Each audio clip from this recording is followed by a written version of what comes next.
안녕하세요. 이시우TV의 이시우입니다. 이번 분석은 승부식 71회차 해외 축구 총 3경기 분석 진행해 보겠습니다. 해당 분석은 초안 분석이며 이 점 유의해서 봐주시면 감사하겠습니다.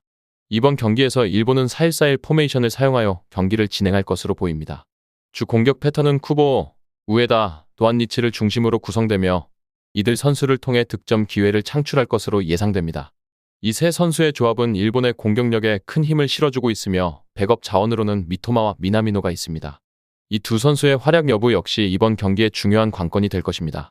미토마와 미나미노는 각각의 위치에서 창의적이고 날카로운 플레이를 통해 일본의 공격 전개에 큰 기여를 할 수 있는 선수들입니다. 시리아는 4-3-3 포메이션으로 경기를 진행할 예정입니다. 시리아는 오마르 크리빈과 마흐무드 알 아스와드를 중심으로 한 공격 패턴을 통해 득점 기회를 만들려고 할 것입니다.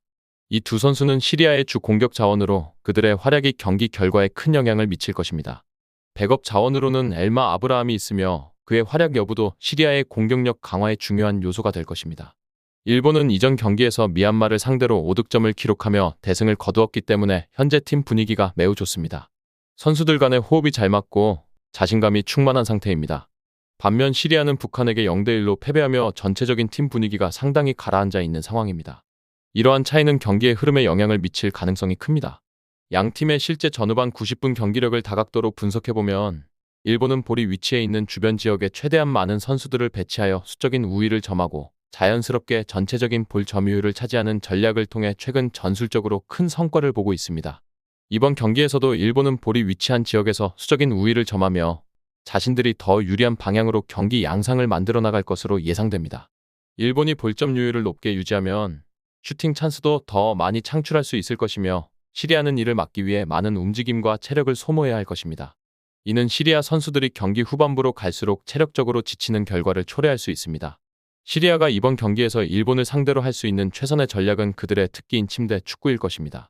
하지만 일본이 초반부터 득점포를 터뜨리며 경기 주도권을 가져갈 가능성이 크기 때문에 시리아가 수비적으로 경기 운영을 하기 전에 일본의 공격에 의해 계획이 무산될 가능성이 큽니다. 일본은 빠른 득점을 통해 시리아의 전략을 무력화하고 시리아 선수들을 체력적으로 압박할 것입니다. 결론적으로 이번 경기는 일본의 우세 속에서 진행될 가능성이 높습니다. 일본의 강력한 공격 라인과 전략적 우위로 인해 시리아가 수비적으로 힘든 경기를 치를 가능성이 큽니다. 따라서 이번 경기에서는 일본의 우세 속에서 다득점이 아닌 일정 득점 내에서 경기가 마무리될 가능성에 주목해야 합니다. 일본은 이번 경기에서 볼점유율을 높게 유지하며 경기의 흐름을 지배할 것이며 시리아는 이에 맞서기 위해 많은 체력을 소모하게 될 것입니다. 이번 경기에서 호주는 4-3-3 포메이션을 사용하여 경기를 진행할 것으로 보입니다. 주 공격 패턴은 흐루스티치와 듀크를 중심으로 구성되며 이 두 선수를 통해 득점 기회를 창출할 것으로 예상됩니다. 호주의 공격력은 뛰어나며 백업 자원으로는 타가트가 있습니다. 타가트의 활약 여부 역시 중요한 관건이 될 것입니다. 그는 K리그 수원 삼성에서 뛰어난 활약을 펼친 골잡이로 교체 자원으로서 호주의 전력을 더욱 강화할 수 있는 선수입니다. 반면 팔레스타인도 4-3-3 포메이션으로 경기를 소화할 예정입니다. 팔레스타인은 무삽 알바타트와 마흐무드 아부 와르다를 중심으로 한 공격 루트를 통해 득점 기회를 만들려고 할 것입니다. 이 두 선수의 공격력은 상당하며 백업 자원으로는 알라 에딘 하산이 있습니다. 하산의 활약 여부도 이번 경기의 중요한 키포인트가 될 것입니다. 이번 경기에서 호주의 윙포워드 듀크는 측면 공간에서 중앙 지역을 향해 대각선으로 침투하는 인버티드 형태의 공격 루트를 통해 플레이메이커 흐루스티치와 주고받는 연계 플레이로 득점 기회를 만들어낼 것으로 보입니다.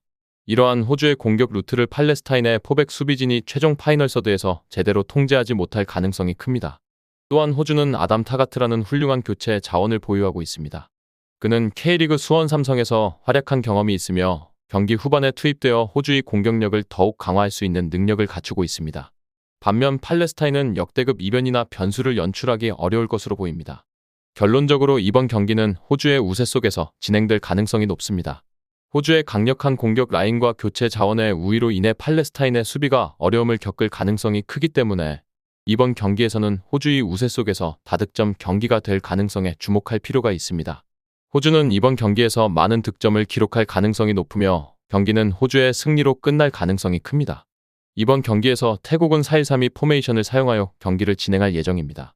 태국의 공격 패턴은 에이스 사라첵과 차이드를 중심으로 구성되어 있으며 이 두 선수의 활약이 태국의 득점 기회를 창출하는 데 중요한 역할을 할 것으로 보입니다. 특히 사라쳇은 측면에서의 날카로운 침투와 패스를 통해 태국의 공격을 이끌 것으로 기대되며 차이드는 페널티 박스 안쪽에서 결정적인 마무리 역할을 할 것입니다. 태국의 백업 자원으로는 유엔이 있으며 그의 활약 여부도 중요한 관건이 될 것입니다. 유엔은 경기 후반부에 투입되어 팀의 공격력을 더욱 강화할 수 있는 능력을 갖춘 선수입니다. 반면 싱가포르는 5-4-1 포메이션을 사용하여 경기를 소화할 예정입니다. 싱가포르의 공격 루트는 한국인 귀화 선수 송희영과 안우아르를 중심으로 구성되며 이 두 선수는 싱가포르의 주요 득점 기회를 만들어낼 것입니다. 백업 자원으로는 모한 쿠마르가 있으며 그의 활약 여부도 이번 경기의 중요한 키포인트가 될 것입니다. 모한 쿠마르는 공격의 다양성을 제공하며 경기 후반부에 투입될 경우 팀의 득점력을 높일 수 있는 능력을 갖추고 있습니다. 싱가포르는 이전 경기에서 한국에게 7실점을 허용하며 무기력하게 패배했습니다. 이는 팀의 전체적인 분위기에 부정적인 영향을 미칠 수 있으며 선수들의 사기가 저하될 수 있는 상황입니다. 반면 태국은 힘겨운 중국 원정 경기에서 무승부를 기록하며 승점 1점을 챙겼기 때문에 팀 분위기가 상승세를 타고 있습니다. 특히 일본인 지도자 이시이 감독의 부임 이후 태국은 하나된 원팀으로서 탄탄한 조직력을 보여주고 있습니다. 태국의 중앙 미드필더 폼프는 팀의 플레이메이킹을 책임지며 그의 날카로운 킬 패스를 통해 사라쳇에게 공격 기회를 제공할 것입니다. 사라쳇은 이러한 패스를 받아 싱가포르의 페널티 박스 측면 하프 스페이스 공간으로 침투하며 페널티 박스 안쪽에 위치한 차이드에게 컵백 형태의 결정적인 어시스트를 제공할 것으로 예상됩니다. 이러한 태국의 세밀한 공격 패턴을 싱가포르의 최종 수비진이 파이널 서드에서 제대로 방어해낼 수 있을지는 의문입니다. 싱가포르는 태국의 빠르고 조직적인 공격을 막기 위해 많은 노력이 필요할 것입니다. 결론적으로 이번 경기는 태국의 우세 속에서 진행될 가능성이 높습니다. 태국은 탄탄한 조직력과 효율적인 공격 패턴을 통해 싱가포르를 압도할 가능성이 큽니다. 태국의 전략적 우위와 싱가포르의 수비적인 문제로 인해 이번 경기는 많은 득점이 발생하지 않을 가능성이 높습니다. 따라서 이번 경기에서는 태국의 우세 속에서 언더 가능성에 주목해야 할 것입니다. 태국은 볼점유율을 높게 유지하며 경기를 지배할 것이며 싱가포르는 이를 막기 위해 많은 체력을 소모하게 될 것입니다. 끝으로 정확한 배당 변동에 따른 실시간 추적과 최종 예측은 배팅 마감 직전까지 이루어져야 합니다. 위 부분을 참고하는 배팅이 아닌 더 근시적인 결과는 배당률 흐름의 변화 및 경기 시작 전 결장자 정보에 따라 변동될 수 있습니다. 함께 배팅으로 더 효율적인 승률을 만들고자 만들어낸 채널입니다. 모든 경기를 영상에 담아내기엔 한계가 있습니다. 이 외 다른 경기들의 정보와 결과 예측 및 더 많은 도움이 필요하시다면 분석방으로 언제든지 연락주세요. 최선을 다해 보이겠습니다.